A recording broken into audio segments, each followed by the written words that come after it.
So hello गाय, स्वागत आहे आपल्या आजच्या नवीन ब्लॉगमध्ये. तर आज ब्लॉग शेतातून सुरू करतोय. आम्ही दोघं चाललेलो आहे आता शेतात जायचं आहे. थोडं काम आहे. ते काल गहू पेरला तर त्याला वरम ते पाडणं लागतात. ते कसे पाडते ते पाहू आपण शेतात गेल्यानंतर. तर चला जाऊया शेतात. सो गाय, तर काकाने पाणी भरायला सुरू केलेलं आहे गावाला. बघू शकता तुम्ही. याला दाण म्हणतात. आणि असं पाणी भरावं लागतं गावाला. हे असे वेगवेगळे दाण सऱ्या पाडलेले असतात. त्यात पाणी सोडावं लागतं. हे असं बघू शकता तुम्ही. तर आता याला असंच पाणी भरल्यानंतर आता हे पहिलं पाणी थोडं गांजतं गावात भरायला. कारण की गहू येईल नसतो ते थोडं हळू भरावं लागतं. नाही तर मग गहू जमा होऊन जातो आपला एका ठिकाणी सगळा. त्याच्यामुळे थोडं हे असतं कारण त्याला म्हणजे पाणी जर सांभाळून भरायला लागतं. नाही तर मग गहू आपला सगळा जमा होऊन जातो.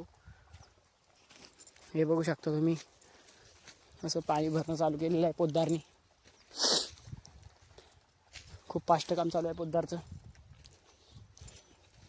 हे शुद्ध अंड्यामध्ये पाणी लावलेलं आहे. पोते नाही आले वाटतं का ना? पोते नाही का? पोते पोते पोते हां हाय.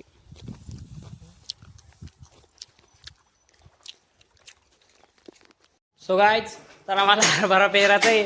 ते मशीन आम्ही असेंबल केले. आता टेस्टिंग चालू आहे. हरभरा पडतं का नाही? पड राहिलं का? अरे नीट चालू रही. टूट जाएंगे तो हमारे भी घर पे हड्डियाँ तोड़ दी जाएंगी. जाता का पड़ता का? पलट रहे ओके रे.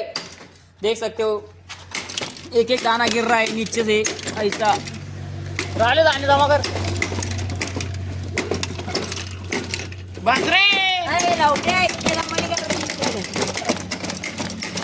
सो गाईस, तर आता शेतात जाऊ आणि मशीन लावू. हरभरे पेरून घेऊ सगळं. बघू शकता तुम्ही. असं आम्ही तर चला भेटूया शेतात. हा आमचा सुका पाटील आहे. नळा कशा कापतो बघा. केला का फोनत आहे? फोनत आहे.